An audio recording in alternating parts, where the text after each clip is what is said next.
Hello class, welcome to part 6 of our poetic analyzation of War Photograph by Kate Daniels. In the last video we left off on the line for how can she know, so let's start there.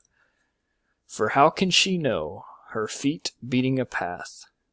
So as we can see there, her feet beating a path, that is an example of auditory imagery. You can imagine what the sound of her feet beating on the ground would sound like. Her feet beating a path on another continent.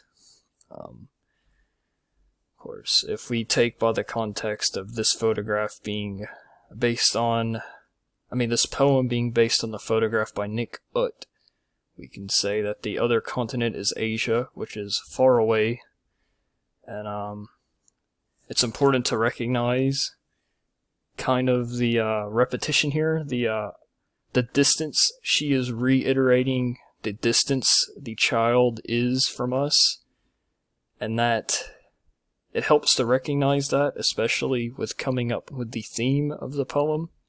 As we can see here, her feet beating a path on another continent.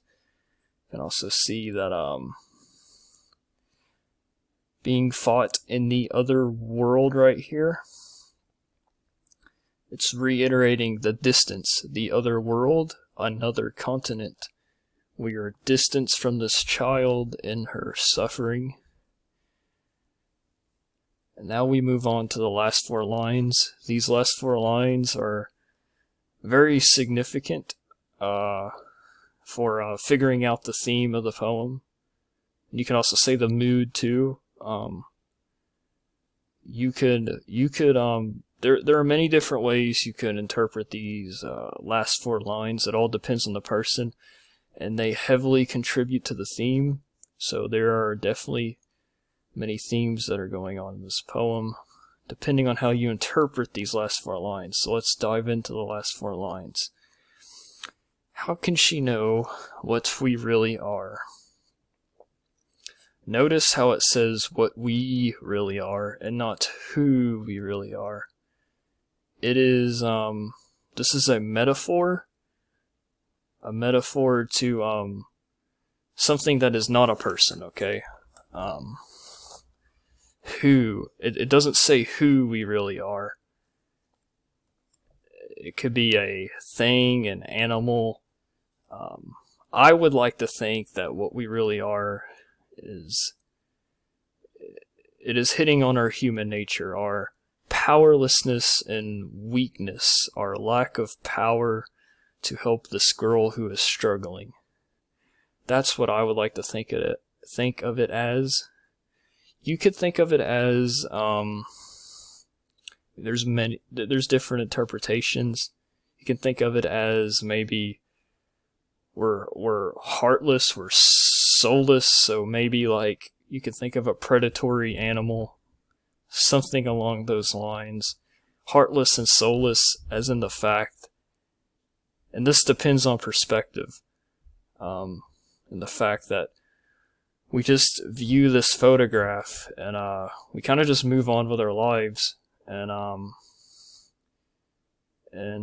we can't really do anything about it. The government doesn't really do anything about it. It just happens anyways.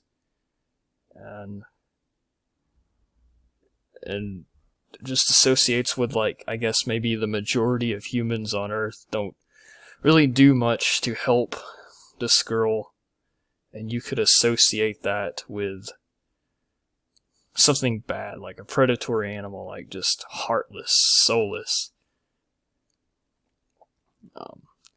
And we see here from the distance from the girl, we look so terribly human, and the terribly human could be human could probably be our dark human nature, or terribly human our helplessness in the situation. We can't help her, we can't do anything about it, we are weak, we are just human. And like I said, depending on how you interpret these last 4 lines, it will lead to what theme you come up with, and also how you feel, the mood of the poem. These 4 lines are very significant. I will make 2 more videos after this. One will cover mood and tone, and the last video will cover the theme. So we'll talk about that the next video, mood and tone.